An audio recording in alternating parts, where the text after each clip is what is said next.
Bienvenue à cette nouvelle formation Maelstrom Médium. Aujourd'hui, nous avons le plaisir d'avoir Maître Marc-André Landry, avocat, formateur, qui va venir s'entretenir d'un sujet, et là, je veux bien dire le titre, non pas de la pluriparentalité, mais de la pluriparenté. C'est exact, Maître Landry? Exactement. Écoutez, ça me fait plaisir d'être ici et de discuter. C'est un dossier dans lequel j'occupe, je veux le divulguer, où je représente un trio amoureux qui a eu un enfant ensemble et qui veulent se faire reconnaître comme les trois parents. Et la distinction que vous faisiez est fondamentale. Et c'est le juge Casirère en 2019 qui l'a rappelé. La parentalité, c'est l'idée, par exemple, que ça prend un village pour élever un enfant. Donc, c'est mon oncle, ma tante, cousin, cousine, le voisin, puis le beau-frère de ma tante. La parenté, c'est vraiment le lien de filiation. Donc, ce qu'on connaît aujourd'hui, ben, papa-maman ou maman-maman ou papa-papa, mais bref, donc seulement deux parents. Et jusqu'à maintenant, au Québec, on est d'avis que la famille n'est composée que de deux parents, alors que dans d'autres juridictions, ce n'est pas le cas, et nous voulons faire reconnaître la possibilité d'une famille pluriparentale.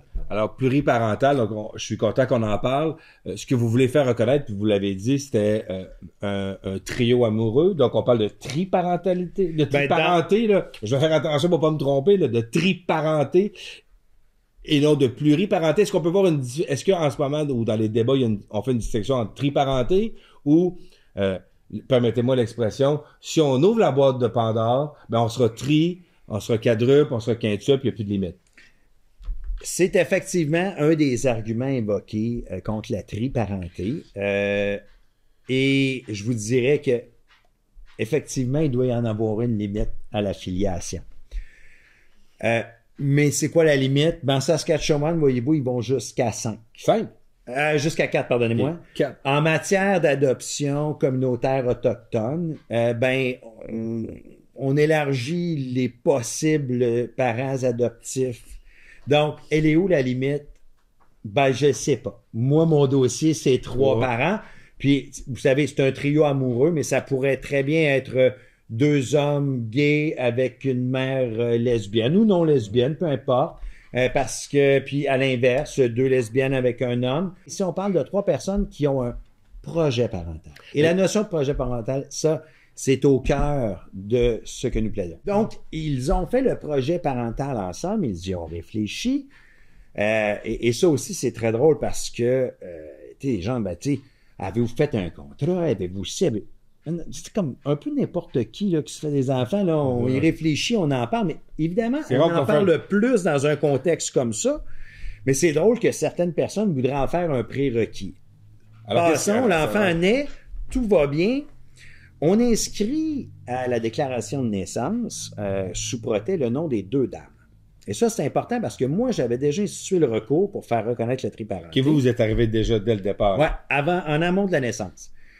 Et là, le directeur d'État civil refuse, ne reconnaît pas les 2 dames comme mères. Alors que sur la déclaration de naissance, on peut mettre le nom de 2 femmes sans problème. Et comment ils font pour savoir que c'est pas les 2 mères? Ben parce que on a institué des procédures. Donc, ils savent que monsieur veut ultimement se faire reconnaître des droits. Et donc, il refuse qu'on mette les 2 femmes.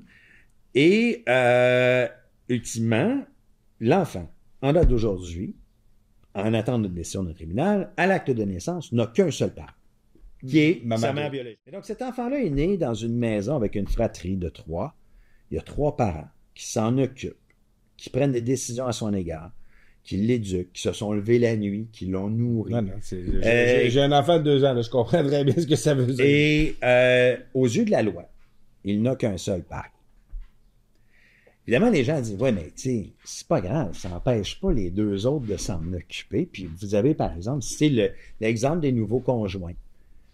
Ouais. Mais la loi attribue des droits et des obligations qui découlent de la filiation. Et ça, c'est fondamental. Non, je comprends très bien. Puis là-dessus, je comprends très bien votre argument. C'est pas parce qu'on peut le faire sans la loi que ça n'enlève pas cette pulsion-là ou cette volonté-là qu'ont les parents, de rendre légalement leur situation réelle. Ben, en fait, ce qui est drôle, c'est que toute la section sur l'affiliation du Code civil commence par l'enfant a les mêmes droits, peu importe les circonstances de sa naissance. Quant à moi, ça s'arrête là. Je veux dire, si tu as les mêmes droits, peu importe les circonstances de ta naissance, ben, je vois pas pourquoi le bébé, dans mon cas, n'aurait pas les mêmes droits que son voisin qui est né de 2 parents, ou d'un autre qui est né de 2 mères, 2 pères, ou encore, savez-vous quoi? D'une mère monoparentale. Exactement. Hein? Oui, c'est ça. Qui est au bout. Qui est tout à fait permis. Mais je reviens à la genèse un peu, puis ça m'intrigue. Si les procédures n'avaient pas été instituées avant, puis qu'il y a eu les 2 mères sur le jamais le directeur de l'État civil aurait pu deviner ça. Jamais. Il n'y a pas un registre des couples au Québec. Là. Non, mais... Non, mais c'est parce que... Mais c'est un de nos arguments. Parce que, oui, le directeur de l'État civil... Mais qu'est-ce qui serait arrivé? Ma question est, qu'est-ce qui serait arrivé si le père... On verrait les 2 mères. Oui, puis après ça, le père dit, c'est pas chez moi qui l'a fait. Là. Ah ben là, il y a toujours l'action en paternité. L'action en paternité serait arrivée. Et là, peut-être qu'il aurait réussi par la bande à faire reconnaître la triparenté. Ben, pas nécessairement. Parce que ça, c'est exactement le cas de 2019 auquel j'ai référé, où le juge Casira, voici la situation. Un homme intervient avec 2 femmes lesbiennes, alors, qui voulaient avoir un enfant. Il y aura un enfant, effectivement, qui naît. Et plus tard, l'homme souhaite se faire reconnaître des droits paternels à l'égard de l'enfant. Et comme il n'y avait pas quand je vous disais le projet parental commun fondamental, il n'était pas là au début, il était là comme fournisseur de matériel génétique, comme le dit le Code civil. Avec beaucoup de poésie, le Code. Mais, ultimement, le juge Casiraire a dit, ben ça marche pas, parce qu'on peut pas revenir par en arrière pour détricoter. Ce qui aurait été un peu le même argument dans votre cas. Exactement. Même s'il y avait un projet parental dès le départ, l'argument aurait été à peu près le même. Donc, on comprend que si vous instituez des procédures, c'est que ça fonctionne, c'est qu'il y a une non-reconnaissance. C'est quoi le problème? C'est dit un peu grossièrement, mais c'est quoi l'état du droit au Québec? Puis c'est quoi l'enjeu? Alors, au Québec, puis je fais une distinction, mais qui a plus ou moins d'importance, mais il y a eu des amendements récents là, aux dispositions sur l'affiliation, mais ça ne change rien. On est d'avis que l'état du droit, c'est qu'il ne peut y avoir que 2 parents. Maximum. Évidemment, il peut y en avoir juste un parent, mais 2 au maximum. C'est ça, je comprends. C'est minimum 1, oui, maximum 2. 2, exactement.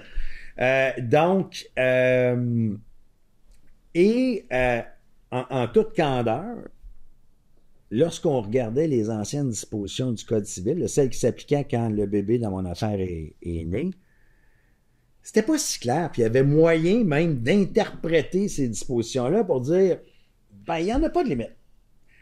L'affaire, c'est qu'au courant de la dernière année, le gouvernement a lancé une réflexion, beaucoup pour les grossesses pour autrui, les GPA, et les naissances découlant des crimes sexuels. Mais dans ce contexte-là, il y a des intervenants en débat parlementaire qui ont proposé aussi de légiférer sur la pluriparenté. Et le ministre actuel de la Justice a dit non, la famille au Québec, c'est 2 parents. Ce qui, entre vous et moi, là, est une drôle de conception parce qu'il y a beaucoup de familles monoparentales. Fait qu'à la base, c'est une conception qui est erronée. Mais toujours est-il que, clairement, le gouvernement, puis là, ce qui est différent du législateur, évidemment, mais le gouvernement n'a pas voulu soumettre une loi au Parlement pour légiférer la pluriparenté.